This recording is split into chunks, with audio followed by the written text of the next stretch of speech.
Question words. ಪ್ರಶ್ನಾರ್ಥಕ ಪದಗಳು. Question words. ಪ್ರಶ್ನಾರ್ಥಕ ಪದಗಳು.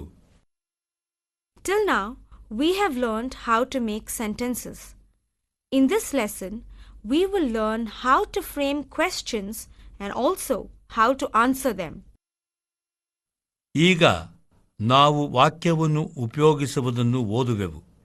ಈಗ ನಾವು ಈ ಪಾಠದಲ್ಲಿ ಹೇಗೆ ಪ್ರಶ್ನೆಗಳನ್ನು ಕೇಳಿ ಹೇಗೆ ಅವುಗಳಿಗೆ ಉತ್ತರಿಸಬೇಕೆಂಬುದನ್ನು ಕಲಿಯೋಣ. For making a question, we use the following question words. ಪ್ರಶ್ನೆಗಳನ್ನು ಕೇಳುವುದಕ್ಕಾಗಿ ನಾವು ಕೆಳಗಿನ ಪ್ರಶ್ನಾರ್ಥಕ ಪದಗಳನ್ನು ಉಪಯೋಗಿಸೋಣ. What? ಏನು? When? ಯಾವಾಗ? How? ಹೇಗೆ? Where? ಎಲ್ಲಿ? Why? ಏಕೆ? Whom? ಯಾರು? How much? ಎಷ್ಟು? Who? ಯಾರು? For answering a question, we use the following connecting words. ಪ್ರಶ್ನೆಗಳಿಗೆ ಉತ್ತರವಾಗಿ ಈ ಸಂಬಂಧಿಸಿದ ಪದಗಳನ್ನು ಉಪಯೋಗಿಸಬೇಕು. So. ಅದಕ್ಕೆ. Because. ಏಕೆಂದರೆ. When. ಯಾವಾಗ. At that time. ಆ ಸಂದರ್ಭದಲ್ಲಿ. Now. ಈಗ. Look at the following sample questions. ಪ್ರಶ್ನೆಗಳನ್ನು ರಚಿಸುವ ಕೆಲವು ಉದಾಹರಣೆ ನೋಡಿ. Does he write a letter? ಅವನು ಕಾಗದ ಬರೆಯುವನೇ? Where is his brother? ಅವನ ಸಹೋದರ ಎಲ್ಲಿ? What is your name? ನಿನ್ನ ಹೆಸರು ಏನು? When do you play? ಯಾವಾಗ ಆಡುವೆ?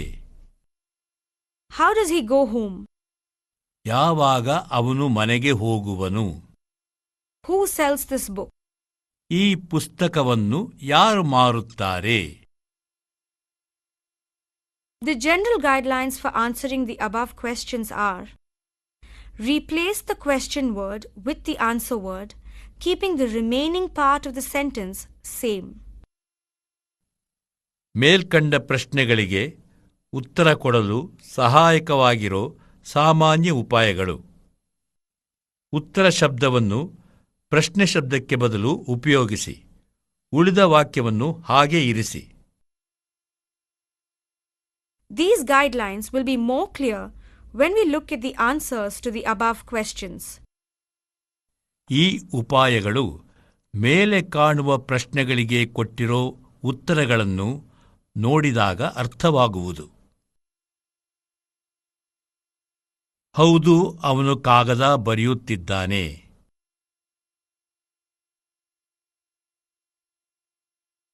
ಅವನ ಸಹೋದರನು ಬೆಂಗಳೂರಲ್ಲಿದ್ದಾನೆ.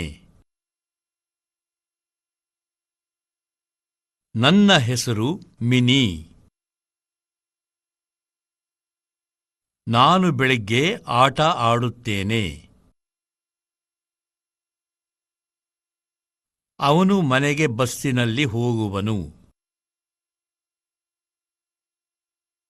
ಮೋಹನ್ ಈ ಪುಸ್ತಕವನ್ನು ಮಾರುತ್ತಿದ್ದಾನೆ. New words in this lesson.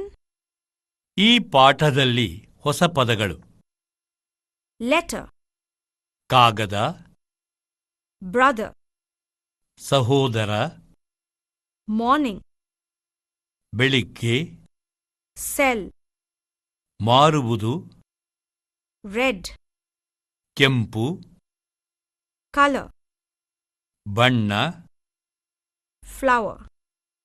ಹೂವು.